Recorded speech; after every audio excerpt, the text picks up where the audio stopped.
السلام عليكم.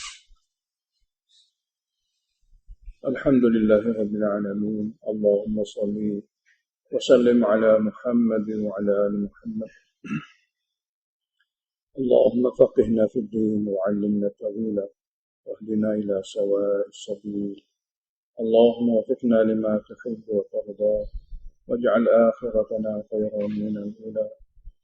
رضينا بالله ربا وبالإسلام دينا. أعوذ بالله من الشيطان الرجيم.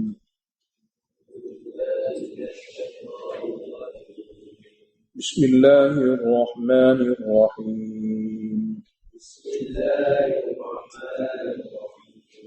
وإذ أخذنا ميثاق بني إسرائيل لا تعبدون إلا الله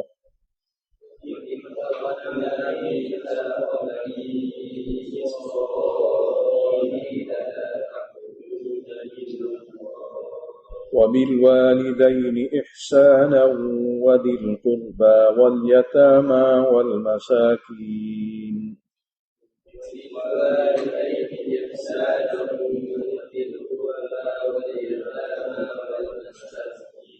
وقولوا للناس حسنا وأقيموا الصلاة وآتوا الزكاة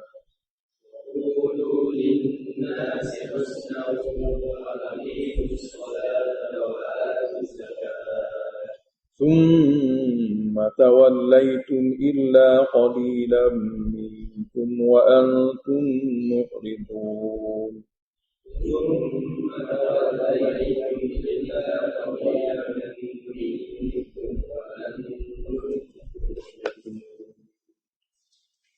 Daripada ayat 83 hingga 86, ayat-ayat mengenai Yahudi semasa, iaitu Yahudi zaman Nabi. Tidak puan juga di segi sifat-sifat buruk mereka, hampir juga sama dengan datuk nenek mereka. Dengan kata lain, resam apabila sudah menyimpang daripada jalan kitab yang sebenar, nak bawa kembali kepada ajaran kitab begitu sukar. Sebab apa? Sebab mereka juga pegang kitab. Ada bersama mereka itu kitab. Tapi isi-isi yang ada dalam itu sudah diselewengkan. Sudah ditahrif. Seleweng atau diubah suai makna. Jadi amalan-amalan yang mereka buat, jenis amalan yang sudah diselewengkan. Di dalam tempoh yang begitu lama. Dalam tempoh yang begitu lama sehingga hampir sukar untuk berubah. Untuk berubah kepada syariat sebenar. Jadi daripada dulu sehingga kepada zaman Nabi SAW, sifat-sifat buruk mereka tidak berkurangan. Tidak berkurangan. Sehingga golongan ini sudah dikira terbuang daripada agama. Mana orang agama terbuang daripada agama. Siapa yang buat? Allah Ta'ala beritahu dalam beberapa ayat lain, kami tidak menzalimi mereka, akan tapi mereka lah yang menzalimi diri mereka sendiri. Daripada sikap dan perangai mereka itulah mereka membuang diri mereka jauh-jauh daripada agama asal yang ada dalam kitab Taurat. Yang ada dalam kitab Taurat. Jadi setelah Allah beritahu kepada Nabi dan sahabat Yahudi zaman dahulu, bagaimana berubahnya mereka, teruknya mereka, perubahan mereka. Pada ayat 83, Allah Ta'ala pula menceritakan mengenai Yahudi zaman ini. Tidak kurangnya mereka itu di segi teruknya mereka dalam agama mereka. Dan apa yang Allah beritahu pada ayat-ayat ini, perkara memang berlaku. Bukan saja di kalangan Yahudi, di kalangan Arab Madinah pun tahu perkara ni. Tahu perkara ni. Mana para sahabat yang menjadi pengikut Nabi SAW juga mengalami perkara yang sama. Apabila mereka bersekongkol dengan Yahudi. Jadi dengan penuh yakin para sahabat mengiyakan bahawasanya kejadian yang berlaku pada Yahudi semasa memang tidak boleh diingkar. Kerana mereka juga, sahabat Nabi juga semasa mereka duduk dalam puak-puak Yahudi, ada perkara ini berlaku. Jadi jenis yang ketiga Yahudi ialah jenis Yahudi semasa. Pertama Allah Ta'ala beritahu tentang ilmu Yahudi ini sudah daif. Ilmu Yahudi sudah daif. Kerana mereka sudah menolak perjanjian mereka untuk menjadi hamba Allah yang sebenar. Dalam ayat 83 merupakan dasar agama yang ada pada semua agama. Tak kira dalam kitab Taurat ataupun Injil ataupun Al-Quran. Jadi dasar agama pun mereka sudah tolak. Tiada benda ni dalam mereka. Apatah lagi perkara-perkara furuk yang lain. Ini perkara-perkara dasar. Wa id akhadna mithaqa bani Israil. Dan di waktu kami ambil perjanjian dengan Bani Israel. Apa dia perjanjian? Pertama akidah. Akidah tauhid. La ta'buduna illallah. Kamu tidak menyembah melainkan Allah. Kalimah la bermakna nafi, tapi di segi makna dalam ayat adalah, makna murad dalam ayat adalah nahi. Di segi tulisan ataupun bacaan, dia adalah memberi makna nafi, tidak. Tidak kamu menyembah melainkan Allah. Murad bagi nafi sini adalah nahi. Dalam tafsir Khazin kata, jumlah ni walaupun dia khabariyah, tidak kamu sembah melainkan Allah. Itu khabar. Tapi maknanya adalah talabiyah atau insya'iyah. Mana jangan. Kenapa tak guna jangan? Terus kepada kalimah nahi. Biasanya, kalaulah jumlah itu jumlah insya'iyah, didatangkan dengan jumlah khabariyah, memberi arti penekanan larangan itu. Sepatut kata, kamu jangan sembah melainkan Allah. Sepatut kata begitu. Tapi diguna satu uslub, kamu tidak menyembah melainkan Allah. Jadi guna uslub khabari untuk makna insya'i, memberi penekanan. Jadi Allah Ta'ala ambil perjanjian di kalangan Bani Israel, iaitu jangan sekali-kali kamu sembah melainkan Allah. Jadi dengan sirah la ta'budun nafi, memberi penekanan pada nahi. Jangan sekali-kali kamu sembah melainkan Allah. Perkara ni pun mereka telah menolaknya. Mereka telah memuja Uzair dan berbagai-bagai yang menyebabkan mereka terkeluar daripada akidah tauhid. Yang kedua, dasar agama semua kitab. Sini juga wa ahsinu bil walidaini ihsana. Hendaklah kamu buat baik kepada dua ibu bapa kamu sungguh-sungguh. Sebab masdar ihsan ni nak mentakkidkan makna buat baik. Mengikut susunan kedudukan kepentingan. Mula-mula ibu bapa. Yang kedua, wadzil qurba, dan buat baik juga kepada kaum kerabat. Selepas itu wal yatama, anak yatim. Selepas itu wal masakin, fakir miskin. Ini susunan dia. Diutamakan. Mula-mula ibu bapa, selepas itu kaum kerabat, selepas itu anak yatim, dan diikuti dengan orang miskin. Dan semua ini adalah arahan daripada Allah supaya buat baik. Tadi adalah akidah. Ini pula mengenai hukukul ibad. Hak-hak di antara hamba dengan hamba, iaitu buat baik. Dengan susunannya. Yang ketiga untuk masyarakat luar daripada ini, wa qulu lin-nasi husna, dan kamu hendaklah berkata kepada seluruh manusia yang lain daripada empat tadi, daripada ibu bapa, kaum kerabat, yatim, masakin, daripada empat tadi. Kamu hendaklah bercakap kepada seluruh manusia lain husna, dengan cakapan yang baik. Cakapan yang baik. Cakapan baik termasuk semua perkara yang dikira ma'ruf dalam syariat. Di antaranya cakapan itu adalah cakapan benar, cakapan yang boleh menyebabkan dapat pahala, dan cakapan yang tidak ada dalamnya dosa. Itu perkara ma'ruf.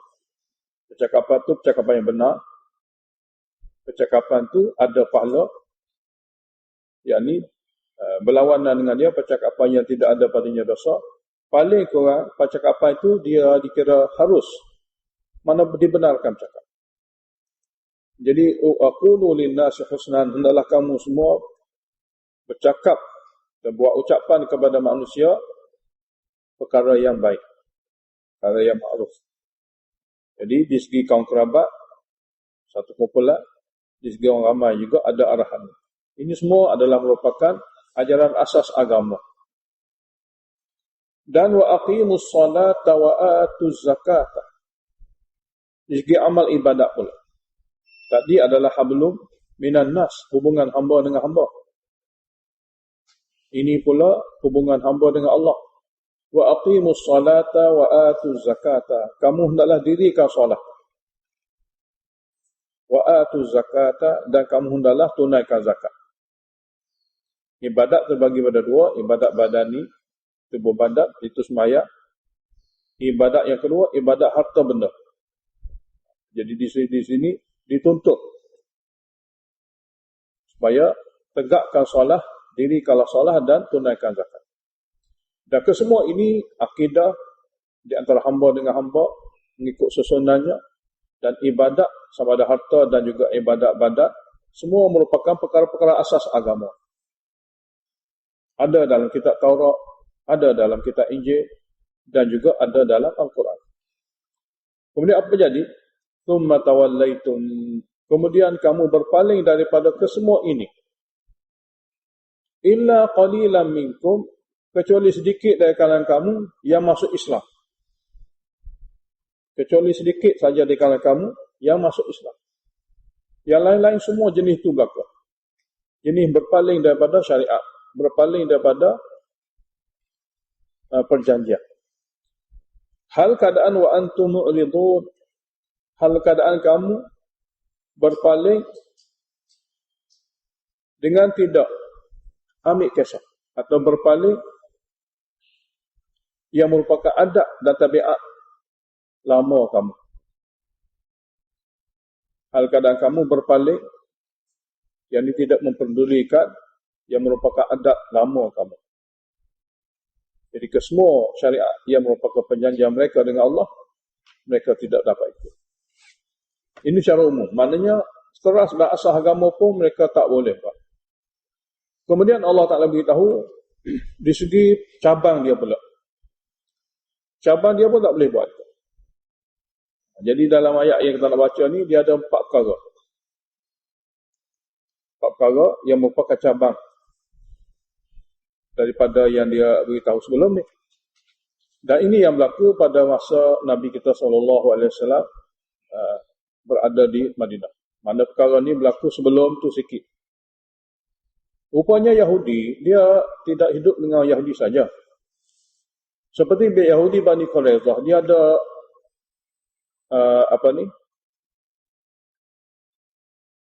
dia ada sokongan daripada Arab, Aus, untuk bersama mereka. Begitu juga Yahudi Bani Nadir, dia ada sokongan Arab yang duduk berpihak dengan mereka daripada Arab Khazraj.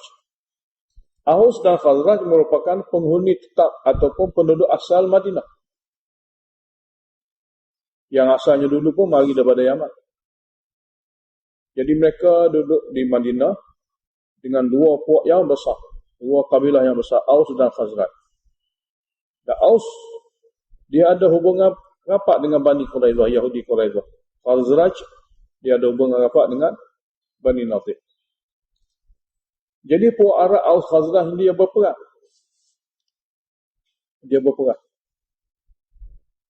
Semasa Aus dan Khazraj berperang, sebab tabiat Arab Jahiliyah ni biasa dah berperang sama-sama mereka. Jadi apabila Aus dan Khazraj berperang, Yahudi yang menyokong kumpulan masing-masing turut berperang. Berperang sampai merapas daerah. Bunuh tu satu perkara, merapas daerah satu perkara. Merapas daerah maknanya dia dapat tawan daerah itu dan dia halau. Dia halau penduduk-penduduk itu supaya kosongkan rumah, pergi tempat lain. Pergi tempat lain. Dan kalaulah ditangkap mana-mana geng mereka, kadang-kadang mereka ada duit, mereka tebus. Kadang-kadang mereka tak boleh tebus. Jadi berlakulah perkara itu lebih kurang 4 perkara dalam ayat yang kita nak baca. Maknanya pembunuhan, halau daerah, tolong musuh, dan juga tebusan. Ini perkara-perkara yang ada dalam kitab Taurat, yang orang-orang Yahudi, 3 di antaranya mereka langgar, 1 saja mereka dapat ikut. Selain daripada asas, daripada ayat 83. Jadi ayat 84, 85 merupakan perkara yang sedang berlaku di dalam kalangan Yahudi Arab pada zaman Nabi. Tengok ayat. Wa id akhadna mitsaqakum, dan di waktu kami ambil juga perjanjian daripada kalangan kamu wahai Yahudi dalam kitab. Perjanjian itu apa dia? Perjanjian itu adalah cabang daripada asas tadi. Pertama, la tasfikuna dima'akum. Kamu janganlah menumpah darah sesama kamu Yahudi. Janganlah kamu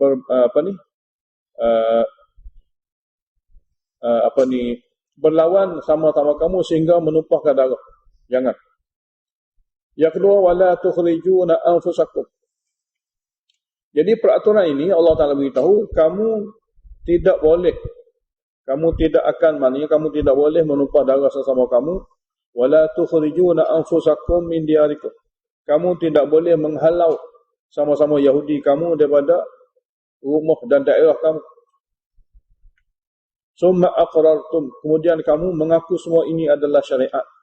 Kamu mengaku kamu nak patuh. Wa antum tashhadun, dan kamu bersaksi sendiri ia adalah merupakan daripada ajaran Taurat. Summa antum, kemudian kamu wahai Yahudi. Kemudian kamu wahai Yahudi, taqtuluna anfusakum, membunuh juga Yahudi kamu. Dan wa tukhrijuna fariqan minkum min diyarihim, kamu menghalau keluar juga satu puak daripada kamu Yahudi daripada tempat dan daerah kediaman mereka. Sebenarnya perjanjian dalam kitab tak boleh. Bunuh sama sendiri tidak boleh. Halau dan buang daerah tidak boleh. Tapi berlaku tu macam mana? Kerana mereka sudah dikira bergabung dengan Arab. Apabila Arab berperang, dia pun berperang. Jadi bersama dengan Arab ada Yahudi lain. Katakanlah Quraidah, dia duduk dalam kumpulan Aus. Yahudi Bani Nadir duduk dalam kumpulan Khazraj. Maka dua-dua kumpulan Arab ni berperang. Dia pun turut berperang sama. Sama-sama Yahudi akan berperang. Apabila mana-mana kabilah Arab, Aus atau Khazraj, dapat tawan kawasan dan daerah itu, maka dia akan halau keluar. Termasuklah Yahudi bersama-sama. Yahudi pun akan dihalau keluar oleh Yahudi yang bersekongkol dengan Arab. Ini berlaku perkara ini, dan dialami perkara ini oleh para sahabat yang telah masuk Islam. Seperti Aus dan Khazraj yang merupakan penduduk paling ramai di kota Madinah, hampir semua mereka itu masuk Islam, dan mereka sedar apa yang Allah Ta'ala beritahu dalam ayat-ayat seperti ini memang berlaku dalam kehidupan mereka sebelum ini, semasa jahiliyah. Lagi Allah Ta'ala beritahu, tadhaharuna alaihim bil ithmi. Kamu membantu Arab untuk mengalahkan Yahudi. Tazaharun mana kamu menyokong dan membantu Arab yang merupakan geng atau puak kamu untuk melawan dan menentang geng Arab satu lagi yang merupakan rakan ataupun geng kepada Yahudi sebelah lagi. Jadi kamu menolong kaum Arab untuk mengalahkan mereka. Jadi Allah Ta'ala beritahu, kamu menolong Arab untuk mengalahkan Yahudi kamu bil ithmi wal udwan, dengan melakukan perkara-perkara dosa di antara hamba dengan Allah, ataupun melakukan perkara-perkara dosa di antara hamba dengan hamba. Bil ismi mewakili makna huququllah, wal udwan mewakili makna huququl ibad. Jadi apabila Arab berperang, penyokong-penyokong Arab daripada pihak ini, daripada kalangan Yahudi, akan berperang dengan penyokong-penyokong Arab dari kalangan Yahudi satu lagi. Mana Yahudi Bani Quraidah akan turut berperang dengan Bani Nadir, memberi sokongan atas rasa berpuak. Jadi ketiga-tiga perkara tadi ada dalam kitab, mereka pun tahu, tapi mereka langgar. Kemudian ayat keempat, wa in ya'tukum usara, sekiranya datang kepada kamu Yahudi kamu, yang Yahudi puak satu lagi, datang kepada kamu sebagai orang tawanan. Orang tawanan. Tufaduhum, kamu menerima bayaran tebusan untuk melepaskan mereka. Maknanya mana-mana Yahudi daripada pihak Arab sana ditangkap menjadi orang tawanan. Jadi kamu sanggup menerima bayaran. Sanggup menerima bayaran ataupun menebus Yahudi yang ditangkap tadi untuk dilepaskan kembali. Wa huwa muharramun alaikum ikhrajuhum, sedangkan haram ke atas kamu menghalau mereka keluar. Bukan saja tawan tu salah, halau mereka keluar pun tidak boleh. Jadi kamu sanggup halau mereka keluar daripada daerah, tapi apabila mereka ditawan, kamu sanggup bayar. Jadi bayar tebusan untuk melepaskan Yahudi memang dituntut dalam kitab juga. Cuma yang ni dia boleh buat, tiga lagi dia tak boleh buat. Ini perihal Yahudi semasa yang berlaku sebelum kedatangan Nabi ke Madinah. Jadi Aus dan Khazraj yang di kalangan para sahabat Nabi semua memahaminya. Seperti mana kabilah Khazraj, ketua mereka sahabat Nabi Sa'ad bin Ubadah radhiyallahu anhu. Semua ini perkara ini berlaku pada kalangan mereka dengan geng-geng Yahudi. Begitu juga ketua puak Aus, kabilah Aus, yang dipimpin oleh Sa'ad bin Mu'az radhiyallahu anhu. Jadi apabila mereka dulu masa jahiliah berperang sama sendiri, maknanya mereka dapat sokongan daripada Yahudi-Yahudi yang berpihak pada mereka. Jadi apabila 4 perkara yang ada dalam kitab, 3 mereka tak boleh buat, 1 saja yang mereka boleh buat. Allah kata, afatu'minuna bi ba'dil kitabi wa takfuruna bi ba'dil? Patutkah kamu beriman dengan sebahagian daripada kitab, itu bayar tebusan. Wa takfuruna bi ba'dil, dan kamu mengkufuri sebahagian yang lagi. Bunuh kamu kufur, buang daerah kamu kufur, menolong golongan yang bersekongkol dengan Yahudi musuh, atau menolong golongan yang bersekongkol dengan musuh Yahudi kamu telah membantu dia. Jadi sebahagian daripada kitab kamu beriman, sebahagian lagi kamu kufur. Kufur dan iman di sini bermakna di segi beramal dengannya. Bukan makna dia tak tahu, dia sudah ada dalam maklumat. Cuma dalam beramal tidak ada. Jadi Allah Ta'ala beritahu, apakah kamu beriman dengan sebahagiannya, sebahagian kitab Taurat kamu, atas perkara tebusan, wa takfuruna bi ba'dhin, dan kamu mengkufuri pada sebahagian yang lain, yang 3 lagi itu. Pembunuhan bersama kamu, buang daerah, dan membantu musuh. Jadi apabila begini, amal kamu dalam kitab, fama jaza'u man yaf'alu dzalika minkum illa khizyun, maka tidak ada balasan orang yang melakukan demikian di kalangan kamu kecuali khizyun, kehinaan yang besar fil hayati dunia, di dalam kehidupan dunia. Allah Ta'ala cabut daripada mereka penghormatan. Mereka tidak ada golongan yang berkuasa yang ditakuti oleh golongan lain. Mereka hanya menjadi orang bawahan di segi perkara pemerintahan. Wa yaumal qiyamah, manakala pada hari kiamat pula, yuradduna ila asyadil adab. Kamu akan kembalikan kepada azab yang sangat berat, itu kekal dalam neraka. Daripada tafsir Ruhul Mani, asyaddi dengan mana al-khulud finnar, kekal dalam api neraka. Wa mallahu bighafilin amma ta'malun, dan Allah Taala tidak lalai leka terhadap apa yang kamu lakukan untuk dibalas. Jadi kesimpulan Yahudi semasa, Allah kata ulaika, orang bersifat seperti itu, yakni di kalangan Yahudi semasa, alladzina ishtarawul hayatad dunya bil akhirah. Orang yang sanggup menukar kehidupan dunia dengan dibuangnya akhirat. Mengambil kehidupan dunia semata-mata dengan dibayar dengan kehidupan akhirat. Iaitu kehidupan akhirat bermakna patuh syariat. Mengambil kehidupan dunia semata-mata dengan dibayar akhirat. Akhirat sini adalah kehidupan menepati syariat.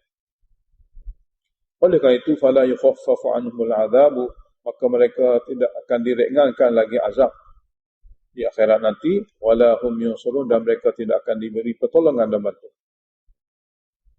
Ayat seterusnya, iaitu golongan Yahudi yang keempat. Mereka bukan saja tidak beramal dengan kitab, bukan saja tidak menolak Nabi, tidak beramal dengan kitab satu perkara, menolak ajaran Nabi satu perkara yang lain. Satu lagi yang lebih teruk daripada itu adalah jenayah besar mereka, ialah mereka membunuh Nabi-Nabi. Mereka membunuh Nabi-Nabi dan mendustakan kitab ilahi. Satunya ikut kitab, tak mau ikut, tidak dusta bahasanya ia kitab Allah. Satu lagi, kitab itu didustakan. Jadi dua perkara, mana ikut atau tidak ikut. Percaya ia adalah kitab Allah, Taurat, cuma tak boleh ikut. Tak boleh ikut pun satu jenayah juga. Tapi yang lebih teruk lagi daripada itu adalah mendustakan kitab Allah sendiri, mendustakan kitab ilahi. Dia lebih teruk berbanding dengan tak beramal, sebab membawa pada kufur. Yang kedua, tak mengikuti Nabi. Satu jenayah juga dalam agama, tidak mengikuti Nabi yang dikira wajib ikut. Tapi yang lebih berat lagi daripada itu adalah membunuh Nabi. Jadi jenayah dan jenayah agama yang ada pada golongan Yahudi pada ayat seterusnya adalah mereka mendustakan kitab mereka sendiri dan mereka membunuh Nabi. Mereka membunuh Nabi. Sehinggalah Nabi kita Muhammad SAW, salah satu sebab kematian Nabi kita diracun oleh perempuan Yahudi. Mana sifat membunuh Nabi ini sudah ada lebih dulu lagi, apabila mereka tak bersetuju. Satu perempuan Yahudi ditangkap. Kenapa kamu meracun? Yahudi perempuan itu kata, kenapa kamu tahu? Nabi kata, makanan ini telah bercakap, beritahu pada kami. Kemudian dia kata, kerana kamu telah bunuh ayah aku, kamu telah bunuh abang aku, kamu telah bunuh suami aku. Dendam itu, maka dia nak bunuh Nabi dan para sahabat. Dan dia kata, kalaulah kamu adalah satu orang Nabi yang benar, perkara ini Allah akan zahirkan. Maknanya, kamu jikalah Nabi yang benar, perkara ini Allah akan zahirkan. Dia memang tahu, Allah akan zahirkan. Setelah didengari segala alasan-alasan tadi, Nabi biarkan begitu, perempuan Yahudi. Akhirnya salah seorang sahabat Nabi mati daripada racun. Maka Nabi pun arahkan supaya dia dibunuh. Maknanya, membunuh Nabi, bukan saja Nabi Bani Israel kalangan mereka, Nabi akhir zaman pun mereka juga membunuh. Walaqad ataina Musa al-kitaba, dan sesungguhnya kami telah kurniakan kepada Nabi Musa kitab Taurat. Wa qaffayna min ba'dihi bi rusuli, dan kami susuli selepas padanya dengan rasul-rasul lain. Jadi di antara Nabi Isa dengan Nabi Musa, ulama tafsir kata ada 4,000 Nabi yang menggunakan kitab Taurat. Nabi demi Nabi, Rasul demi Rasul, seperti Nabi Daud, Nabi Sulaiman. Semua ni adalah Nabi-Nabi selepas Nabi Musa, dan kitab mereka adalah kitab Taurat. Jadi kami telah kurniakan kepada Nabi Musa kitab besar, iaitu kitab Taurat, dan kami susuli selepas padanya dengan Rasul-Rasul lain, seramai kurang lebih 4,000 mengikut tafsir hingga kepada Nabi Isa. Dan kesemua Nabi-Nabi tadi mengikuti kitab yang sama, itu Taurat. Wa ataina Isa bin Maryam al-bayyinat. Dan kami juga bagi kepada Nabi Isa bin Maryam bukti dan dalil. Bukti dan dalil sini ulama tafsir kata termasuk padanya mukjizat, tanda kenabian dan juga kitab Injil. Jadi kami bagi kepada Nabi Isa bin Maryam bukti dan segala bukti dan dalil, di antaranya mukjizat yang membuktikan dia nabi dan kitab Injil. Jadi apabila marinya kitab Injil memasukkan sebahagian daripada kitab Taurat. Memasukkan sebahagian. Dari segi dasar sama. Seperti ayat yang kita baca tadi, sama ada yang dari segi dasar.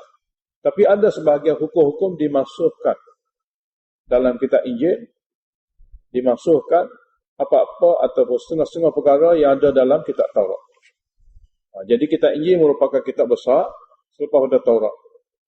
Kerana dalam tu ada pemansuhan sebahagian daripada isi kitab Taurat di segi amal.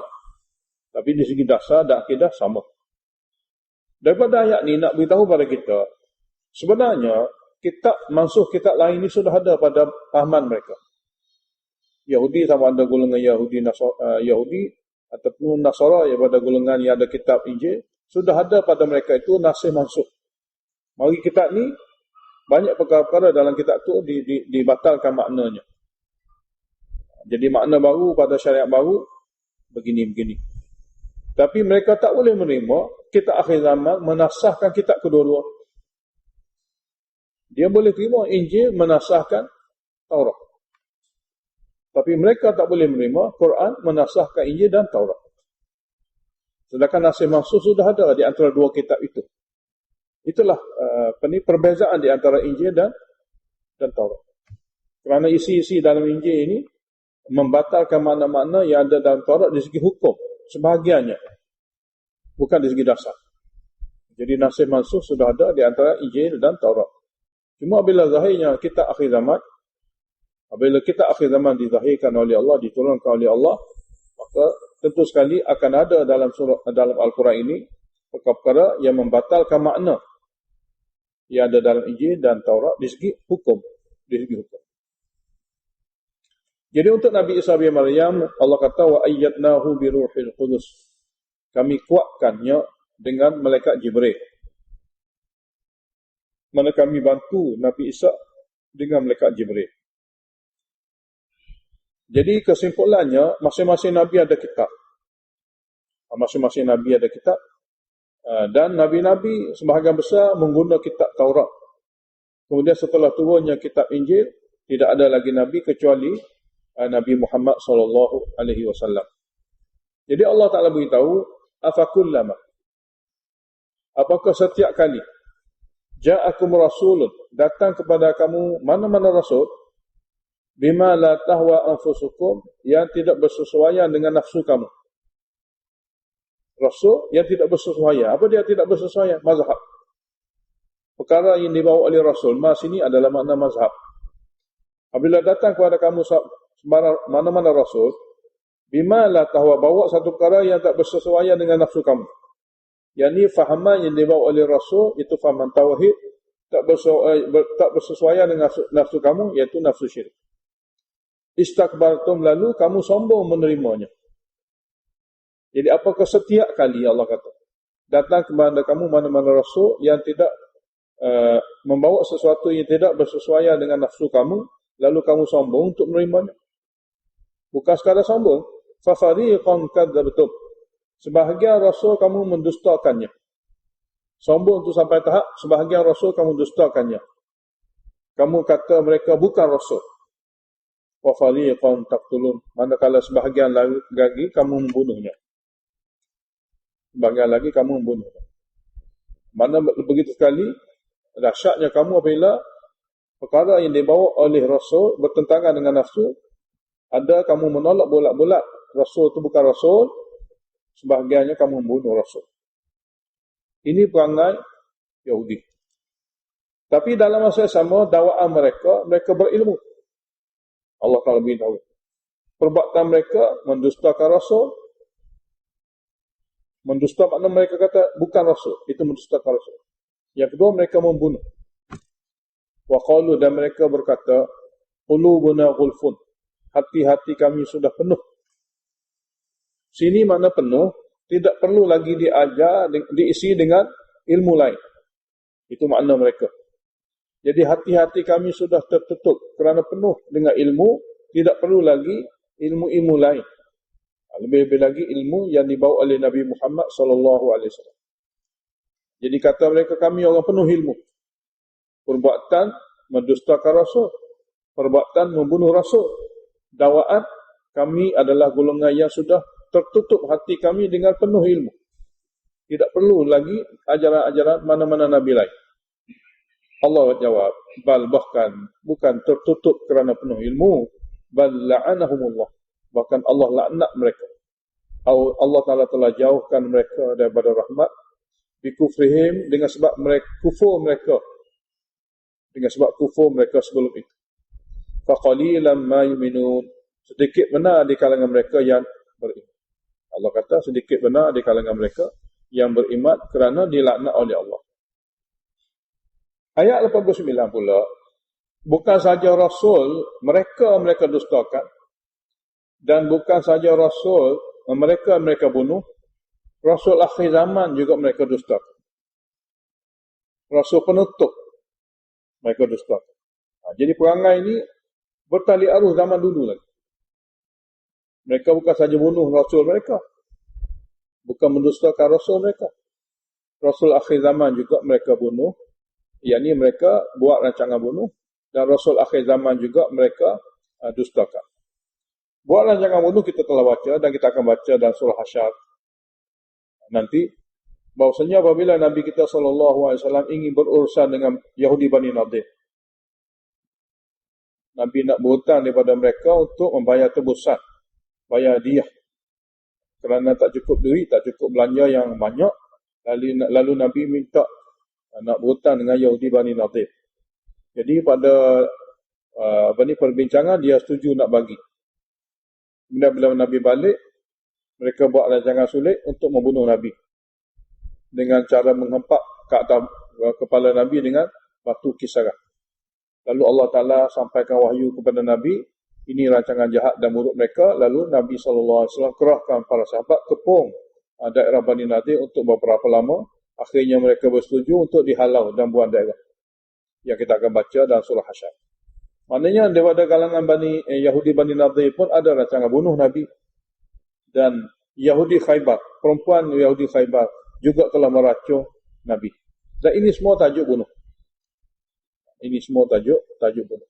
Jadi di sini Allah Ta'ala beritahu jenis yang kelima Yahudi, bukan saja dia bunuh Nabi-Nabi di kalangan mereka, bukan saja mendustakan Nabi mereka, dia juga membunuh, yakni buat rancangan bunuh Nabi akhir zaman dan juga mendustakan Nabi akhir zaman. Walamma ja'ahum kitabun min indillah, dan apabila datang kepada mereka kitab Quran daripada Allah, kitab yang agung yang terakhir daripada Allah Ta'ala, musaddiqul lima ma'hum, kitab Quran ini juga membenarkan kitab yang ada bersama mereka. Kitab yang ada pada akhir zaman ini membenarkan isi kitab yang ada bersama mereka. Maknanya makna-makna asas agama langit sama. Wakanu, dan Yahudi ini, wakanu Yahudi min qablu, sebelum ini, sebelum munculnya Nabi akhir zaman, yastaftihuna 'ala alladhina kafaru, meminta bantuan kepada Allah untuk mengalahkan orang kafir. Yang yastaftihun ni kadang-kadang keliru dalam terjemahan. Adalah Yahudi ini, dulu sebelum munculnya Nabi akhir zaman, mereka yastaftihun, yani yatlubun nal fathah, ataupun yastansiru. Mereka meminta bantuan dan pertolongan kepada Allah untuk mengalahkan Arab-Arab sekitar yang menentang mereka dengan doa mereka, ya Allah, bangkitkanlah Nabi akhir zaman untuk kami berjuang bersamanya. Ya Allah, bangkitkanlah Nabi akhir zaman untuk kami berjuang di bawah panjinya. Jadi dia minta kepada Allah supaya didatangkan cepat-cepat Nabi akhir zaman. Jadi yastaftihuna 'ala alladziina kafaru, mereka meminta bantuan dan pertolongan kepada Allah untuk mengalahkan orang kafir syirik dengan cara minta supaya Allah zahirkan kedatangan Nabi akhir zaman. Terjemah kedua, yastaftihun dengan makna mereka sebelum ini yastaftihun dengan makna memberitahu kepada orang kafir bahawasanya akan zahir satu hari Nabi akhir zaman. Yang akidah mereka seperti kami, yang amalan mereka seperti kami akan melawan golongan-golongan kafir syirik. Yastaftihun dengan mana? Yaftahun. Jadi mereka memberitahu kepada orang kafir bahawasanya akan lahirnya Nabi akhir zaman. Dengan penuh bangganya mereka berkata, akan lahir suatu hari Nabi akhir zaman, kami akan berperan di belakangnya untuk mengalahkan kaum syirik. Ini jumlah aliyah nak beritahu keadaan Yahudi masa itu. Falamma ja'ahum, maka apabila datang kepada mereka ma'arafu, sifat Nabi akhir zaman. Dan ma sini pun boleh diterima kepada Quran. Quran yang dibaca oleh Nabi akhir zaman. Kafaru bihi, engkar juga mereka itu akannya kerana degil. Kerana degil. Dia ada tiga, kerana degil, kerana sombong, kerana dengki. Ketiga-tiga ini semua tu Allah Ta'ala sebut. Jadi sini Allah Ta'ala beritahu, kafaru bihi, mereka engkar juga akan Rasul akhir zaman, akan Quran yang dibawa oleh Rasul akhir zaman. Natijahnya, fala'anatullahi 'alal kafirin, maka laknat Allah lah sesuai ke atas golongan yang engkar. Maka laknat Allah telah sabit ke atas golongan engkar. Bi'sa mashtarau bihi anfusuhum, buruk sungguh perkara yang mereka tukar dengannya akan diri mereka. Yakni perkara yang mereka tukarkan diri mereka itu perkara mengkufuri, ayakfuru, mengkufuri Nabi dan Quran. Iaitu bima anzalallah, mengkufuri Nabi dan juga Al-Quran yang diturunkan oleh Allah. Kenapa mereka mengkufuri, sanggup tukar? Baghyan, sini juga maf'ul ajlih. Kerana baghyan. Baghyan kerana bertindak zalim, melampaui batas mereka itu.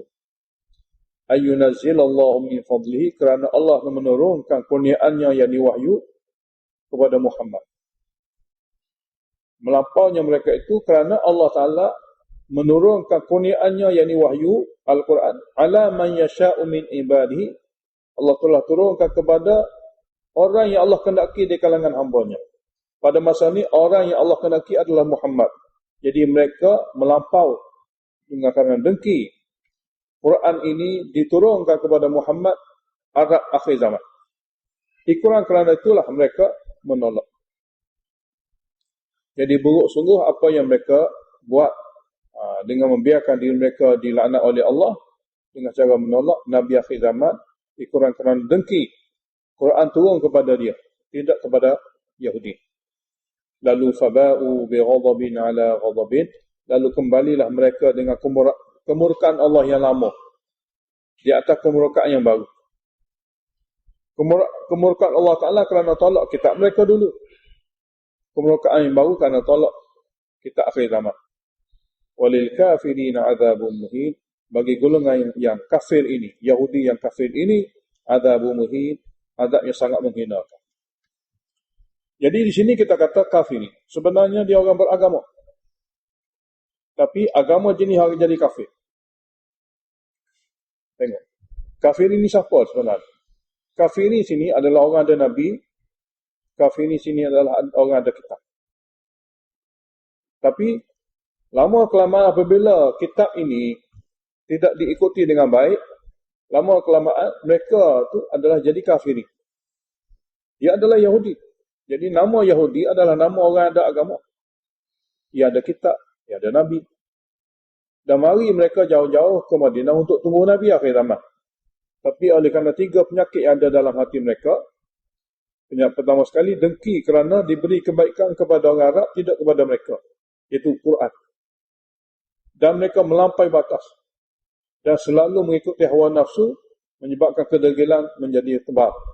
Ikuran kerana perkara inilah, walaupun dia tu agama, ada kitab, ada nabi, tapi Allah kata walil kafirin, bagi golongan kafir Yahudi ini azabun muhin, azabnya menyengat.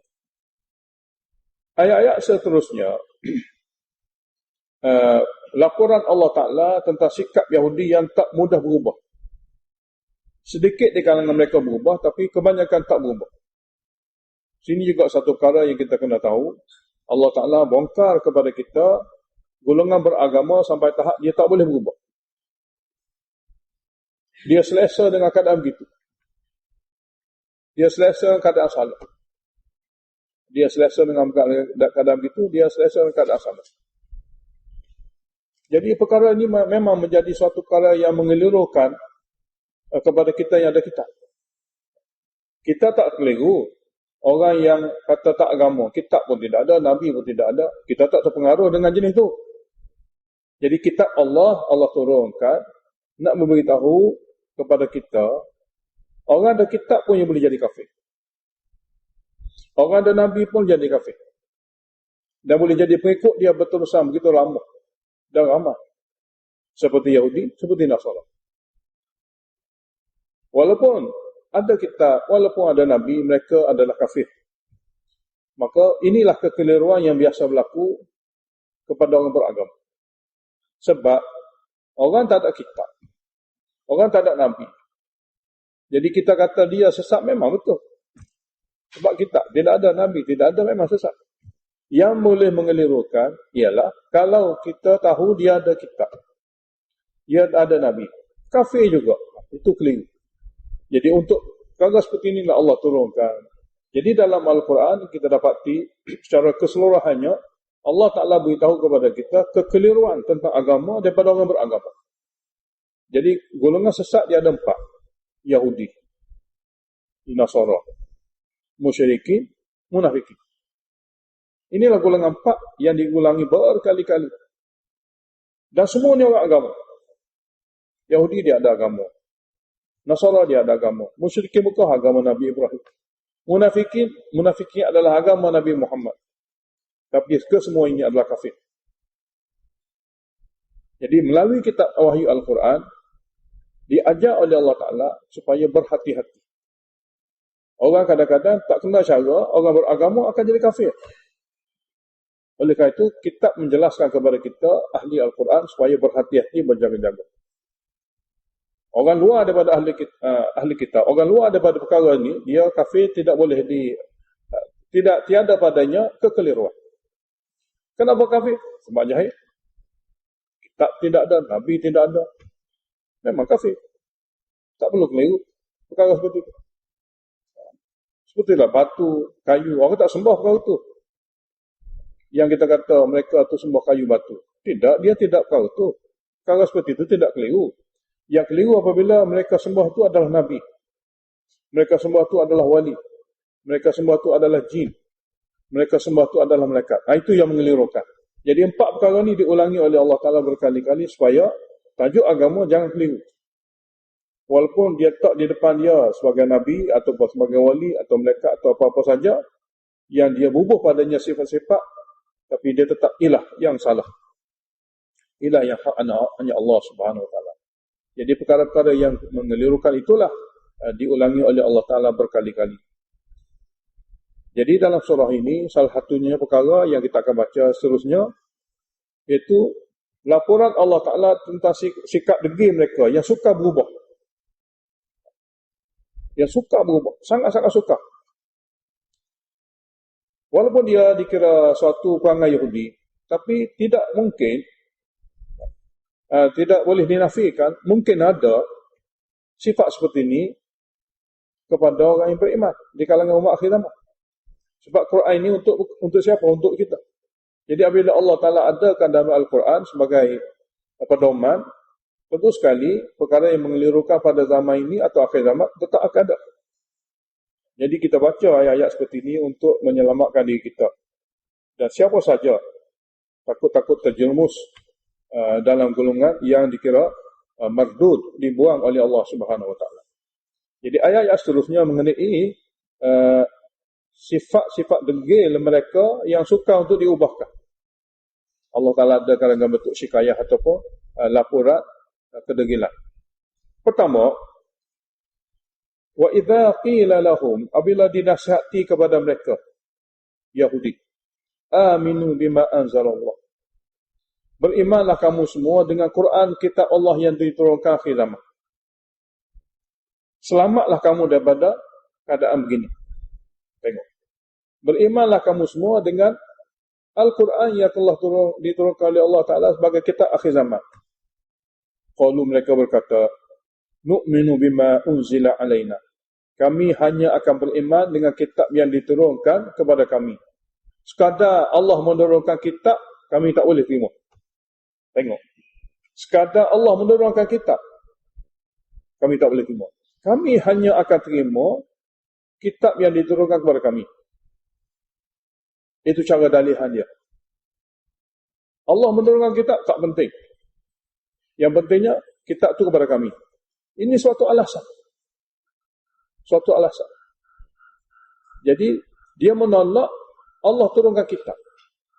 Kononnya, kalaulah kamu kata Allah telah menurunkan kitab, maka wajib kami terima? Tidak. Kami akan terima kitab yang Allah turunkan kepada kami. Perkataan itu macam satu perkara boleh dijadikan alasan dan dalihan.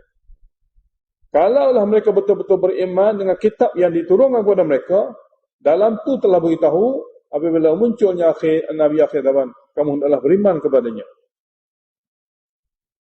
Jadi suatu alasan yang dia buat bercanggah dengan kitab mereka sendiri. Jadi buat alasan yang tidak lengkap. Yang tidak lengkap.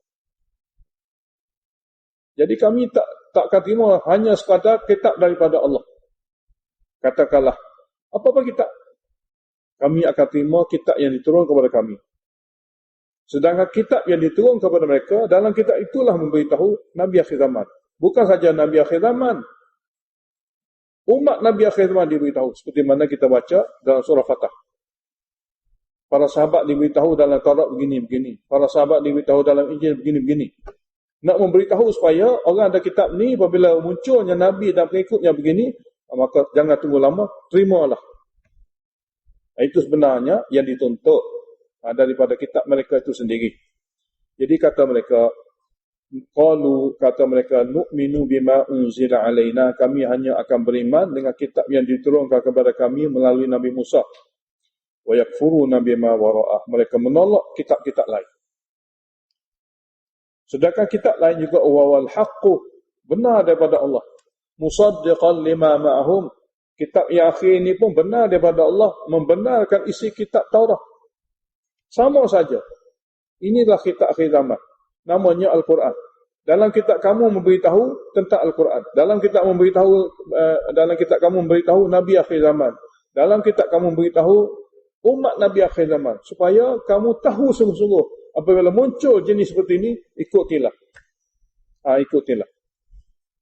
Jadi Allah Ta'ala jawab, kalau seandainya kamu jenis golongan yang mengikuti kitab, qul, katalah kepada mereka, falima taqtuluna anbiya Allah. Kenapa pula kamu telah membunuh segala Nabi Allah? Min qablu, sebelum ini. In kuntum mu'minin, sekiranya kamu benar-benar beriman, kenapa? Ramai Nabi-Nabi Allah kamu telah bunuh. Nabi Zakaria kamu telah bunuh. Nabi Isa, Nabi Yahya kamu telah bunuh. Dan semua ini adalah Nabi-Nabi di kalangan Bani Israel sendiri. Walaqad ja'akum Musa bil bayyinat. Dan sesungguhnya telah datang kepada kamu Nabi Musa dengan dalil dan bukti. Ada padanya tauhid, ada padanya syariat. Kemudian kamu tak menerima bukti itu. Summattakhadtumul ijla ilahan. Kemudian kamu masih lagi mengambil anak lembu sebagai ilah. Tidak berpada dengan Allah yang Maha Esa. Min ba'dihi, setelah kedatangan Nabi Musa dengan mukjizat dan juga dalil. Wa antum zalimun, hal keadaan ketika itu kamu memang menzalimi diri kamu sendiri, melakukan sesuatu dalam perkara agama tanpa dalil. Wa id akhadna mitsaqakum, dan ketika kami ambil perjanjian sungguh-sungguh kepada kamu, kamu tak mahu terima Taurat. Wa rafa'na fawqakum at-tur, dan kami angkat di atas kepada kamu gunung Tur untuk dihempap sekiranya tak mau ambil. Lalu kami kata kepada kamu, khuzu, ambillah ma'atainakum, kitab Taurat yang telah kami bagi kepada kamu, biquwwatin, dengan sungguh-sungguh, wasma'u, dan dengar sungguh-sungguh daripada hati kamu, makna terimalah daripada hati kamu. Qalu, kamu berkata, sami'na, perkataan kami makna kami dengar dengan lidah, wa asaina dengan amal. Maknanya kami dengar perkataan, tapi wa asaina, kami derhaka amalan. Mana perkataan saja kata kami sami'na, kami dengar, kami ikut, kami dengar, kami ikut. Tapi wa asaina, kami derhaka di segi amal. Di segi penghayatan kami derhaka. Wa ushribu fi qulubihimul ijlah, diresapi ke dalam hati mereka itu kasih kepada anak lembu, bi kufrihim, dengan kufur yang lama. Dengan sebab penyakit-penyakit syirik masih melekat pada mereka, maka mereka telah diresapi dalam hati mereka kasih kepada anak lembu sampai tahap mereka puja dan mereka seru. Qul bi'sa ma ya'murukum bihi imanukum, katalah kepada mereka, buruk sungguhlah apa yang diarahkan oleh iman kamu. Apa yang diarahkan oleh iman kamu, jika seperti itu amalan kamu. In kuntum mu'minin, sekiranya kamu benar-benar beriman. Dalam kitab Taurat, kalaulah iman itu menyuruh kamu ambil anak lembu sebagai pujaan, maka buruk sungguhlah arahan iman kamu. Ayat seterusnya, mereka berkata, kami memang salah. Perbuatan-perbuatan kami yang melampaui batas akan dihukum. Tapi oleh kerana kami adalah golongan para nabi, maka kami akan masuk neraka tidak lama. Sebab syurga adalah tempat yang diciptakan untuk kami, untuk puak-puak kami. Syurga adalah tempat yang diciptakan oleh Allah Ta'ala untuk puak-puak kami. Kalaupun kami silap, kalaupun kami salah, kami akan dimasukkan dalam neraka untuk beberapa hari sahaja. Ya akhirnya kami, oleh kerana kami diciptakan untuk syurga, kami akan masuk syurga. Itu perkataan dia bagi menolak ajaran-ajaran lain. Untuk ini Allah Ta'ala adakan dengan bentuk cabar. Qul, katalah kepada mereka, in kanat lakumud darul akhiratu, sekiranya untuk kamu sahaja, wahai Yahudi, negara akhirat yang di syurga, di sisi Allah. Jadi sekiranya untuk kamu negara akhirat yang di syurga, di sisi Allah Ta'ala, khalisatan, tiada campur aduk, untuk kamu sahaja, min dunil nas, bukan untuk orang lain, bukan untuk orang Arab, bukan untuk sesiapa yang lain. Jika untuk kamu sahaja syurga dibuat, beginilah. Untuk masuk syurga, tak dapat tidak kena mati. Jadi fataman nawul mautah, maka mintalah mati cepat-cepat. Sini bermakna tamannaw, berkeinginanlah untuk mati cepat. Mana bercita-citalah atau mintalah dalam hati kamu supaya dicepatkan mati. Yani ud'u, mana doalah kepada Allah Ta'ala supaya dimatikan kepada orang berbohong di antara dua kumpulan. Mana berdoalah supaya dimatikan kepada orang berbohong di antara dua kumpulan. Jadi fataman nawul mautah, bercita-citalah kamu untuk mati cepat. In kuntum sadiqin, sekiranya kamu daripada golongan yang benar di dalam dakwah kamu, syurga ini diciptakan untuk kamu. Ini perkataan Yahudi. Dia jadikan sebagai penghibur kepada kumpulan mereka dengan dakwaan palsu. Perkara ini adalah dakwaan palsu. Jadi mereka terhibur dengan dakwaan palsu Yahudi. Dalam kitab tafsir kata, kalau kita nak faham ayat ni, ada satu kalimah dalam bahasa. Dia kata, satu orang tu, kalau kita kata, najis kamu yang keluar daripada perut kamu, bau macam kasturi. Najis kamu yang keluar daripada perut kamu, bau macam kasturi. Maka sekiranya bohong seperti itu, dia gembira, maka itulah Yahudi. Perkara bohong seperti itu pun, dia boleh bergembira, maka itulah Yahudi. Jadi kata mereka dalam tuduhan, dalam dakwaan mereka, syurga diciptakan oleh Allah untuk kami. Kalau sekiranya kami mati dengan keadaan haka sekalipun, tidak lama. Sebab syurga itu untuk kami sebenarnya diciptakan oleh Allah.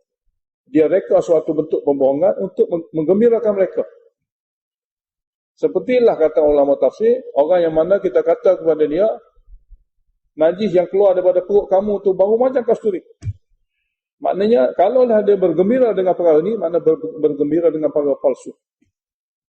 Itu sikap Yahudi.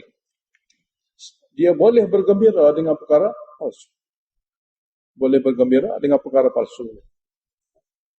Allah jawab, وَلَنْ يَتَمَنَّوْهُ أَبَدًا. Mereka sekali-kali tidak akan bercita-cita untuk mati cepat. بِمَا قَدَّمَتْ أَيْدِيهِمْ, dengan sebab amal buruk yang mereka lakukan. Mereka pun tahu. Cakapan mereka tu seolah-olahnya mereka memiliki segala-gala yang indah. Tapi mereka pun tahu. وَلَنْ يَتَمَنَّوْهُ أَبَدًا. Mereka sekali-kali tidak akan bercita-cita untuk mati cepat. Selama-lamanya. Dengan sebab amal buruk yang mereka lakukan. بِمَا قَدَّمَتْ أَيْدِيهِمْ وَاللَّهُ عَلِيمٌ بِالظَّالِمِينَ. Dan Allah Ta'ala maha mengetahui akan golongan yang zalim, macam mana dia akan hukum di akhirat nanti. Orang yang mengatakan syurga adalah untuk dia, biasanya orang seperti ini, dia nak mati cepat.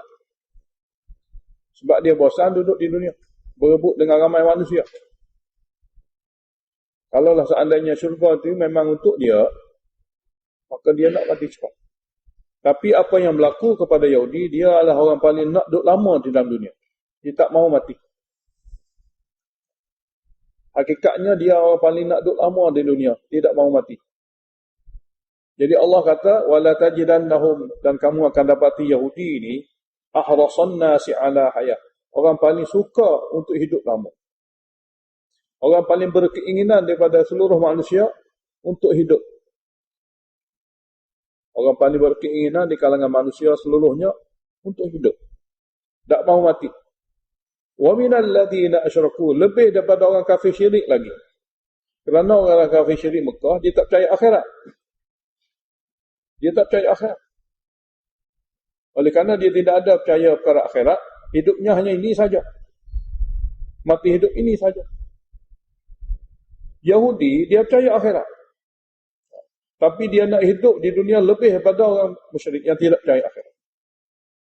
Allah kata, wa minal ladzina asyraku, lebih lagi daripada orang kafir syirik Mekah sana, yang mana mereka nak duduk dunia sahaja kerana mereka tak percaya akhirat. Tidak ada apa-apa.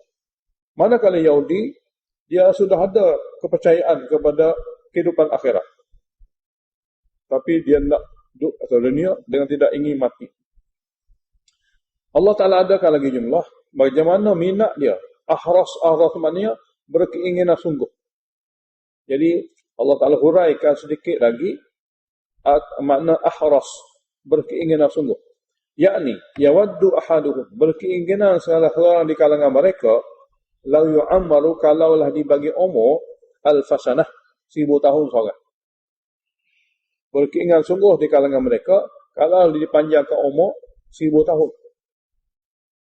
Allah kata, وَمَا هُوَ بِمُزَحْزِحِهِ مِنَ الْعَذَابِ, dan tidaklah dia dapat menghindari daripada azab kekal, Ayu amal, sekalipun dibagi umur panjang.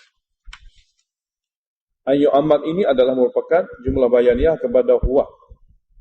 Dan tidaklah dia umur panjang itu dapat menyelamat dan mengeluarkan mereka daripada azab kekal apabila mati. Allah basirun bima ya'malun, dan Allah Ta'ala maha melihat apa yang mereka lakukan. Ada di antara Yahudi, dia pernah bertanya, siapa yang selalu datang kepada Muhammad di kalangan malaikat? Dijawab pada mereka, yang selalu datang kepada Nabi kami, Jibril.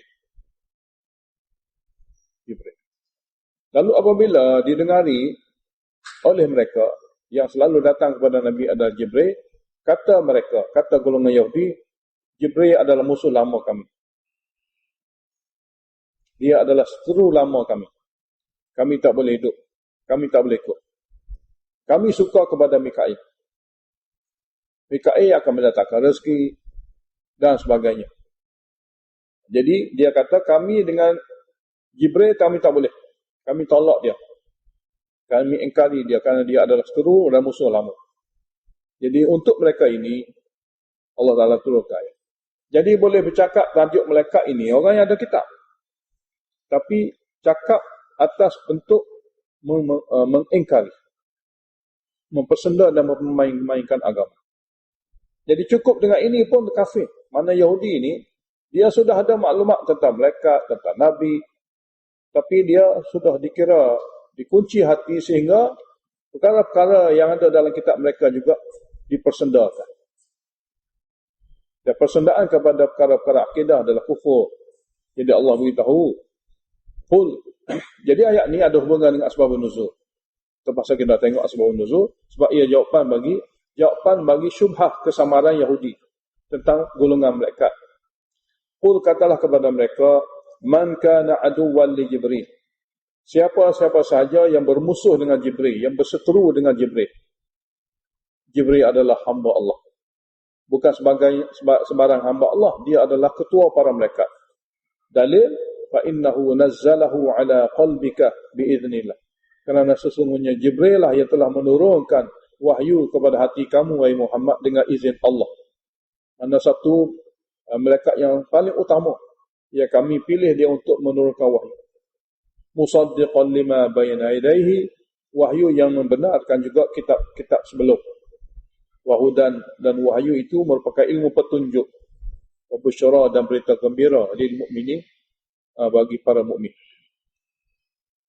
Jadi kalaulah dia ada pahaman ni, man kana aduwwan lillah, siapa-siapa saja yang berseteru dengan Allah, wa malaikatihi, dan sekalian malaikatnya, berseteru dan bermusuh dengan sekalian rasulnya, malaikatihi wa rusulihi, semua ni adalah merupakan rukun iman.